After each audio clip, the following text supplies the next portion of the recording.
As a professional, I've seen a lot of young people being started on antidepressants when the real cause has been a hormone imbalance. Tendency is to panic, to get people to psychiatrists, get them to a psychologist, and a lot of professionals overlook the impact of food, lifestyle, and high estrogen makes people feel crazy. Please do your daughter or child a favour and get their hormones measured on saliva testing. And I'll say this with caution, when teenagers are managed with, it's called mental health issues, but it might just be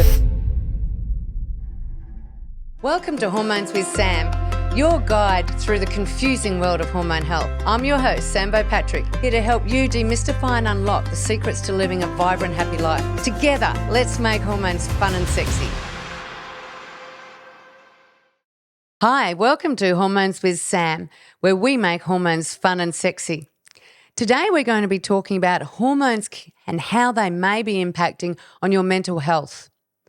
Now, sometimes people say, oh, she's hormonal, and I guess they're right, but we find it quite derogatory. I don't know how you feel, but being told you're hormonal is not really a way to resolve the problem. It makes us a little bit more agitated and a bit more volatile. So hot tip, don't do that. And anyway, what does happen when our hormones go out of balance is one of the areas, or the way we may feel it, is through our moods, through our sleep, through our anxiety, through our depression, and even our behaviours. I'm going to cover off three main areas, and this is mainly for women. Now, guys can get hormonal as well, so this will be a short paragraph, mainly because I'm recording these for women so they can understand their hormones better. But men also, through andropause, if they drop their testosterone, can become quite depressed, grumpy, and kind of lose that zest and that fight for life, or that zim. Now, if that's happening for your partner or a male you know, they might want to get on and do a saliva test. Make sure that their estrogen is at a low, safe, healthy level, and that their testosterone is in the nice, high, healthy range where they will experience wonderful energy. They'll be, guys should be quite happy and quite good at making decisions. If that drops, testosterone's often dropped. Now, back to ladies. So we get major hormone shifts when we're going through puberty, through pregnancy, and through menopause. And they're the main ones that I want to focus on today, and the hormones that may change and impact on our moods. So during puberty, if you've had a teenage or a pubescent daughter, you may have wondered what the hell is going on. They certainly go through a roller coaster, and most of this is due to hormones. Certainly there are other social factors happening in their life, such as pressure from school. Boyfriends are starting to look appealing or not, or they might be, nowadays very confused about their sexuality and have a lot going on inside their little brains. Hormones will contribute to making this more amplified.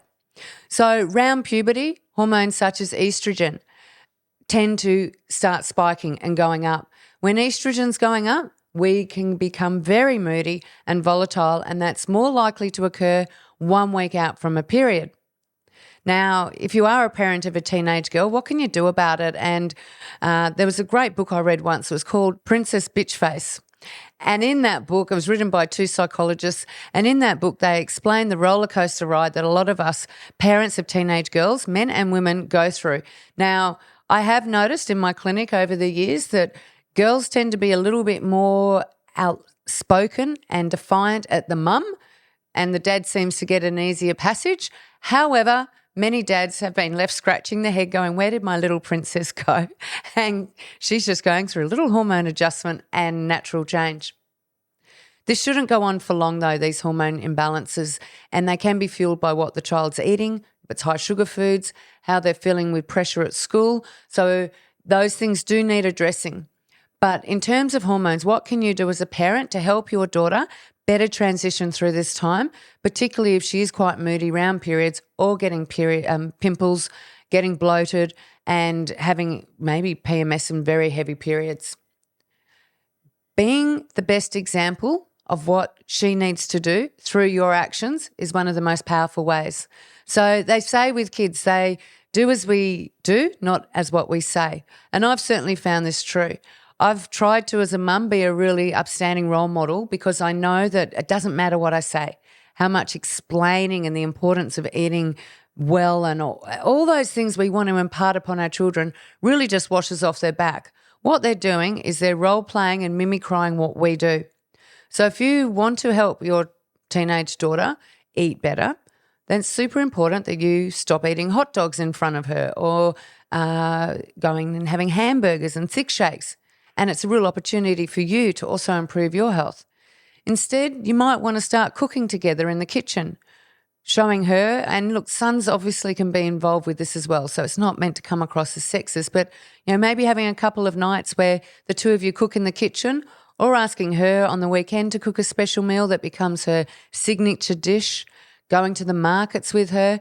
And look, as I said, these things are often idealistic, but if you don't give it a go and you don't try and implement them, I know they certainly just won't happen. I used to have a lot of fun with my children at the markets, and in fact, both of them have ended up working at the fruit and veggie markets just because I didn't say anything, just because they went and found those jobs. And that made my heart sing. Seeing my children selling veggies and fruit was really cool. But then, we might take them around and say these veggies are really important if you want to have a healthy body or balance your hormones, such as your broccolis, the green leafy veggies. Now, I have had 3 children. Not all children love vegetables. If you push your veggies around on the plate, they're more likely to do it. If you make veggies fun, they're more likely to engage in eating veggies. So you don't necessarily have to preach them, but you might just drop in the occasional, broccoli's really good. I've heard that it makes your periods easier to manage. And just start seeding those little thoughts about how powerful food can be.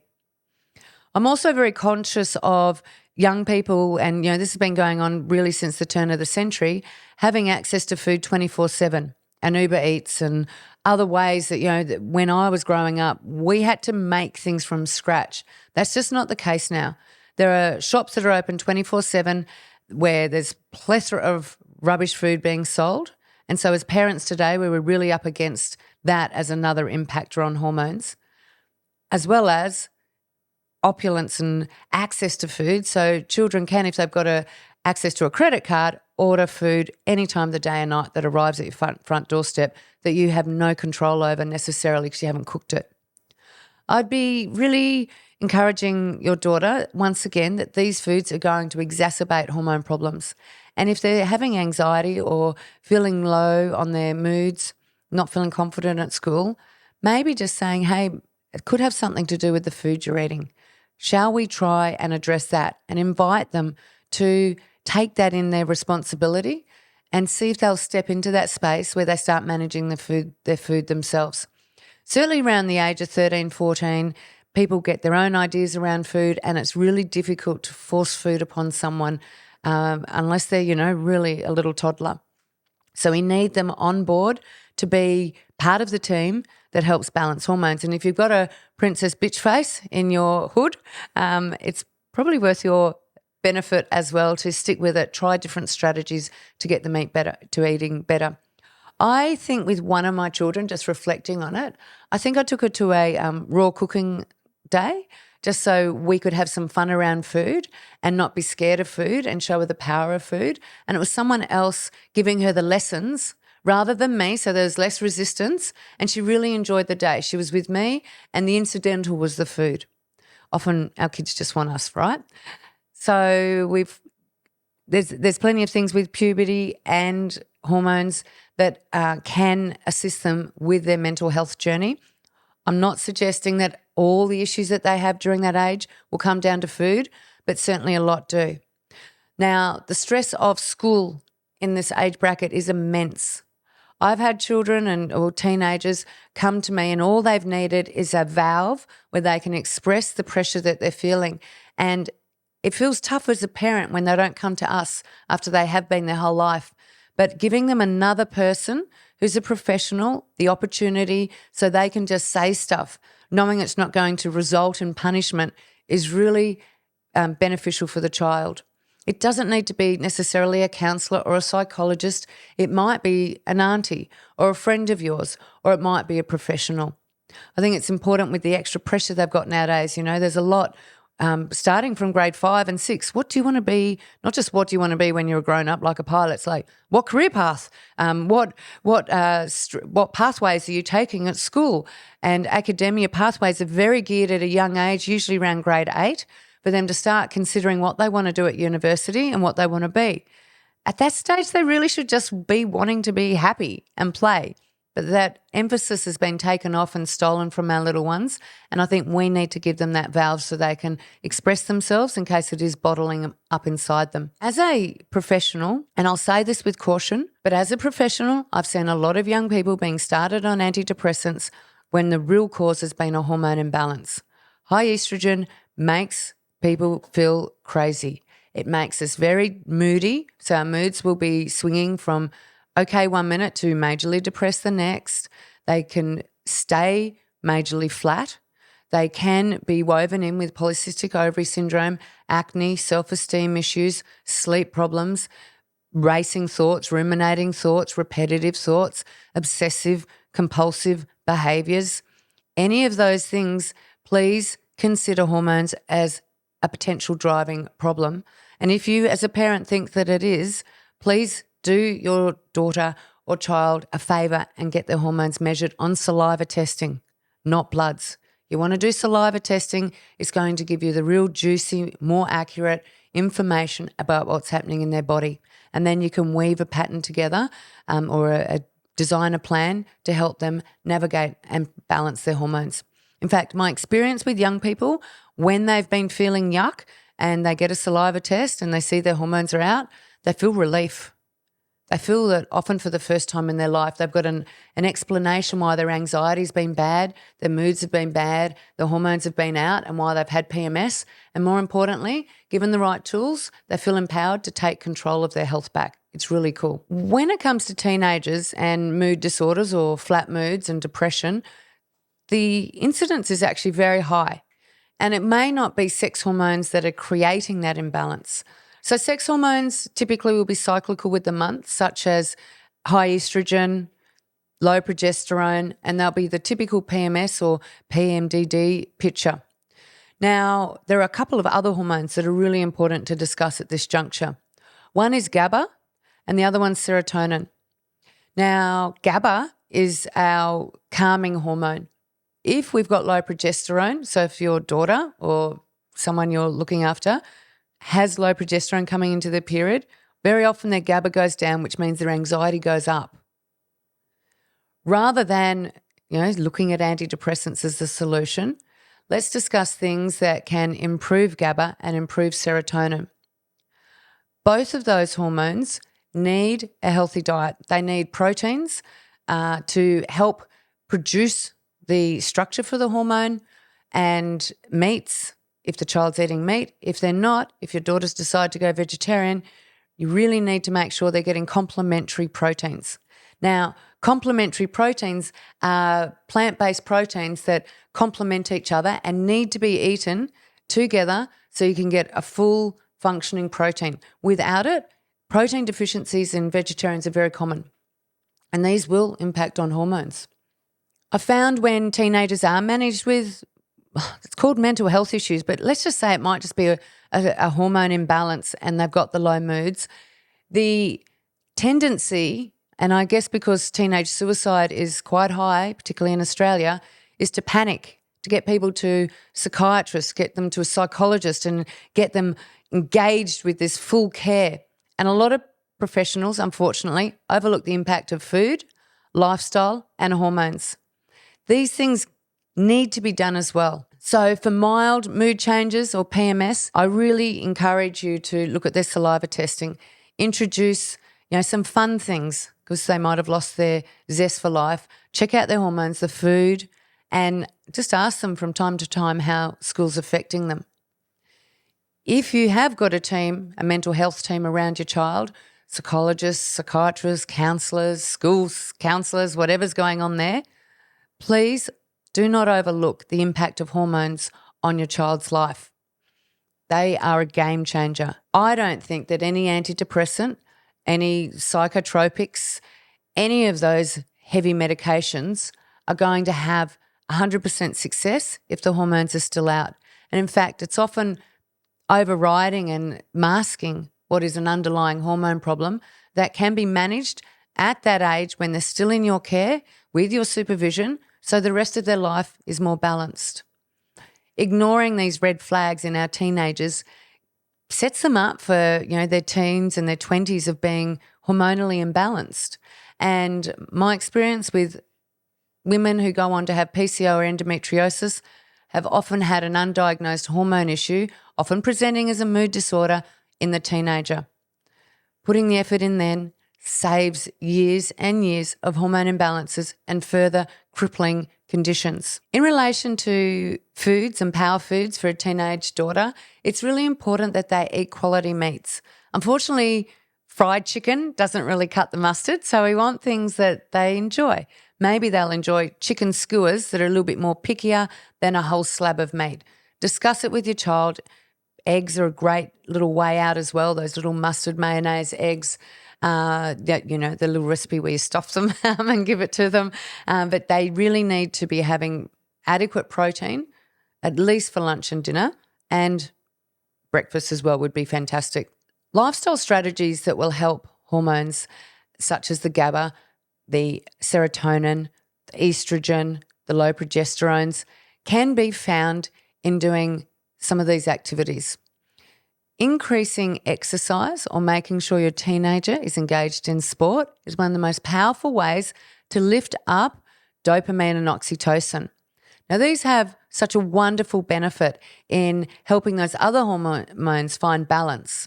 They help the little body work really well, but more importantly, they lift the child's mood or the youth's mood. It's a hard one to say, youth's mood, the young person's mood, which is ultimately what we want. We want our children to enjoy life, have a happy passage and not get overstressed at school. So how do we get our child into sport? Because around the time of 13, when girls are starting to develop breasts, they're getting quite self-conscious and often want to stop sports. This is where you can play a real leading role again and do little special activities together. You might do a yoga class on a Sunday that's just a you two thing. Like the rest of the family might not go along. It might just be something the two of you do. You might take families on barbecues and do a bushwalk while you're away. Getting them away from screen time can be a game changer for them. It's come out very clearly in the last 10 years that the longer people spend on screens, the more scrambled their brains are. With all that information coming in, and I don't know if you've seen your teenagers, but the rate of knots that they're consuming information and how sparky it is, like it's geared to stimulate the brain so it becomes addictive. We need to give our children an opportunity to get off that device. If we've got to, do that parenting stuff, which is a doing word, we need to do it. It's in their best interest that we insist that their whole life isn't in front of a screen or consuming information. There needs to be an opportunity in their day where their brain just settles down and they can daydream and imagine things. I never forget my daughter once was going on a school excursion. It must have been grade 8 or 9, and she was sitting on the bus and she sent me a text or something. She goes, "Mum, I want to watch Netflix or something on my phone." I said, "No." I said, "You'll look out the window and daydream." She went, "What? Daydream?" And I said, "Yes. You're going to give your brain an opportunity to use its imagination and just be in the moment, because that plays an important role for how we consider the world and come up with our opinions and conversations. And if we don't let our children do that, they're not going to develop those skills." From the hormone perspective, getting them off the devices, keeping the phones out of the bedroom at night, switching the telly off before they go to bed allows cortisol to lower down, which is very important for them having a sound sleep, and then they get the melatonin kicking in. Teenagers, interesting, just on the sleep issue. Up until, and it's different for girls and boys, but round about the age of 16, 17, particularly for boys, but both sexes need more sleep. So until that point, we've got a 24-hour diurnal variation, which means, sleepy around 8, 9 o'clock, go to bed, melatonin's secreted by the body, daylight occurs, cortisol kicks in, we wake up, and that usually follows a 24-hour body clock. In teenagers, however, they will often experience a 26-hour body clock. This means that teenagers love going to bed late and that they want to sleep in. And where they're banging on their door, shaking their bed, can't understand why they're grumpy and want to sleep in, but it is a natural biological change. Now, boys will stay with that longer body clock, longer than girls, but for girls it usually finishes around the ages of 19, 20, but boys can go up to the age of 22 having a 26-hour body clock, which is why they're little night owls. If they're at university, you might want to consider them structuring their program and their classes so they can sleep in, and as a parent letting them sleep in. In fact, I read a study, it was published about 8 years ago, that showed if teenagers had 30 minutes extra sleep a day, their marks and their productivity went up over 10% with university. We've got to honour that their bodies are doing different things. They're rebalancing their hormones behind the scenes, and the best thing we can do is support them and make sure they've got healthy food and activities and engagement going on around them. Friendships during the teenage years are very important. They often stay with us for life, and negative ones will often impact us negatively for life.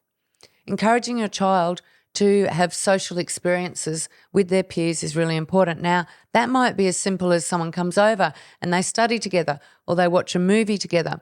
If they're engaged in sport, they should get, that social connection there. But with a tendency for teenagers to spend more time in isolation, in their bedrooms, on their devices, they are missing out on that very important social connection where they get natural levels of dopamine, discover their self-esteem, get out and about and experience the world. So you might have to, once again, parent on this one. Remember, parenting's a verb, a doing word, and insist that they leave their bedroom, go out and catch up with friends. So if your teenager is suffering with any of those mood changes I talked about, either coming into their period where they seem to go into that princess bitch face mode, or if they're flat a lot of the time, please understand that hormones will be involved at some degree. The good news is you can make sure that their food is as best it can be by having lots of healthy salads and variety in the fridge, not just chips and packets of rubbish in the pantry, because I guess most of us buy the food, so we have a lot of control over that. Maybe limiting their spend if they have got an account where they can order food to the house, maybe limit that. Role model, show them how to eat healthy. Involve them with cooking process, involve them with going to the markets, show how exciting food can be and how they can have control in their life by eating really healthy, often when they feel they don't have a lot of control over their life. Exercising, socialising, making exercise a fun part of their life through stand-up paddling, bushwalking, as a family or as a one-on-one with you or with their friends can also be a wonderful way to keep them up and buoyant. And if you're really not too sure where to go after this and you suspect your child has a hormone imbalance, please put the money into investing in them, finding out what their saliva hormones are doing. It may save your child years of hormone imbalances, which will go on just to manifest throughout their life as different problems. And it also gives them the tools and the understanding about what's going on in their body so they feel empowered. And that's when a teenager is more likely to be engaged in their care. I hope you've enjoyed some of those ideas today. And if you know other mums and dads, please share this podcast with them. They might hear just one tip that helps their child and saves their life. I'd love you to leave a 5-star review.